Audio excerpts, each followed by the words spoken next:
Hey everyone, आज की video में हम पढ़ेंगे माइकोराइजा का रोल एग्रीकल्चर में और फॉरेस्ट्री में।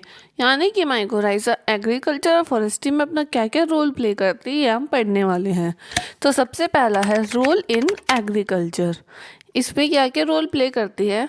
सबसे पहला तो ये है कि ये डाइकोटोमस ब्रांचिंग करती है, जिसकी वजह से रूट ग्रोथ होती है और प्लांट की ग्रोथ होती है। क्योंकि हमने पढ़ा था कि जो अर्बस्कल होते हैं वो डाइकोटोमस ब्रांचिंग करते हैं। ब्रांचिंग की वजह से ये पूरे में फैल जाते हैं और बहुत अच्छे से अब्जॉर्प्शन करते हैं मिनरल्स का। तो ये अच्छे से अब्जॉर्प्शन करेंगे तो प्लांट अच्छे से ग्रो करेगा। तो इस तरीके से प्लांट की ग्रोथ में हेल्प करते हैं। ये मिनरल्स आयंस के अपटेक में हेल्प करते हैं और साथ ही रिजर्वोयर की तरह काम करता है। यानी कि अपने अंदर ये फूड को स्टोर करके रखते हैं जो बाद में प्लांट में काम आता है। इसके अलावा ये न्यूट्रिएंट्स का एब्जॉर्प्शन करते हैं। और ऑर्किड के सीड में तो ये ऑब्लिगेटरी होते हैं, क्योंकि उसके जर्मिनेशन के लिए हमें ज़रूरत होती है माइकोराइजा के एसोसिएशन की। ये हमने कल पढ़ा था ऑर्किडोइड टाइप के माइकोराइजा में। नेक्स्ट है ऐसी मिट्टी जिसमें न्यूट्रिएंट की डेफिशिएंसी होती है, यानी कि बहुत ही कम न्यूट्रिएंट होते हैं, तो उसमें ये माइसीलियल एसोसिएशन हेल्प करता है nitrogen, calcium, phosphorus, zinc, Fe, sodium, इन सब के एब्जॉर्प्शन में। क्योंकि फंगस मिट्टी में अच्छे से फैलकर एब्जॉर्ब कर लेती है सारे मिनरल्स और आयंस। इसके अलावा जो वैम होता है यानी वेस्कुलर अर्बस्कुलर माइकोराइजा, इसका हम इनोक्यूलेशन करें एज अ बायो फर्टिलाइज़र, तो इसकी वजह से बहुत सारे मिनरल्स का अपटेक बढ़ जाता है, जैसे कि फॉस्फोरस का ऐसी सॉइल में जहाँ पे फॉस्फोरस की डेफिशिएंसी होती है। तो ये इस तरीके से ही एग्रीकल्चर में अपना रोल प्ले करती है। नेक्स्ट है रोल इन फॉरेस्ट्री, यानी माइकोराइजा फॉरेस्ट्री में कैसे अपना रोल प्ले करती है। तो सबसे पहला माइकोराइजा एक बहुत ही इम्पॉर्टेंट रोल प्ले करती है फॉरेस्ट को एस्टेब्लिश करने पे। कहाँ पे?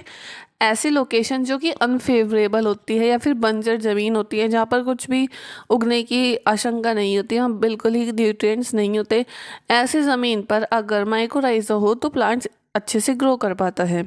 और वेस्टलैंड्स में ऐसी जगहों पर बहुत इम्पॉर्टेंट होता है फॉरेस्ट्री में ये माइकोराइजा का एसोसिएशन।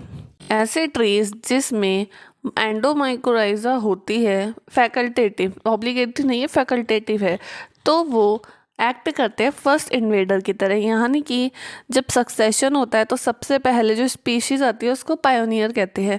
तो ऐसे ट्रीज जिसके अंदर माइकोराइजा होती है, एंडोमाइकोराइजा, तो वो फर्स्ट इन्वेडर की तरह काम करते हैं, यानी कि वो सबसे पहले जाके ग्रो कर सकते हैं, क्योंकि उन्हें मिनरल्स और न्यूट्रिशन प्रोवाइड करने के लिए वहाँ फंजाई हेल्प करती है। नेक्स्ट है अगर फॉरेस्ट में माइकोराइजल फंजाई का एसोसिएशन रहता है तो ऐसी जगह पर रूट में अदर फंगल का पैथोजन अटैक नहीं होता, मतलब कि और दूसरे पैथोजन उस पर अटैक नहीं कर पाते रूट पर, और इस तरीके से प्लांट की प्रोटेक्शन होता है, प्लांट की सेफ्टी रहती है। नेक्स्ट है जो माइकोराइजा होती है वो प्लांट्स के लिए नाइट्रोजिनस कंपाउंड को प्रोवाइड करवाती है, जैसे कि नाइट्रेट, अमोनिया एक्सेट्रा। इस तरीके से वो प्लांट की ग्रोथ में हेल्प करती है, स्पेशली ऐसी सॉइल में जो कि एसिडिक होती है। यानी कि एसिडिक सॉइल में ये प्लांट की हेल्प करवाने में मदद करती है। इस तरीके से ही फॉरेस्ट्री में माइकोराइजा का रोल होता है।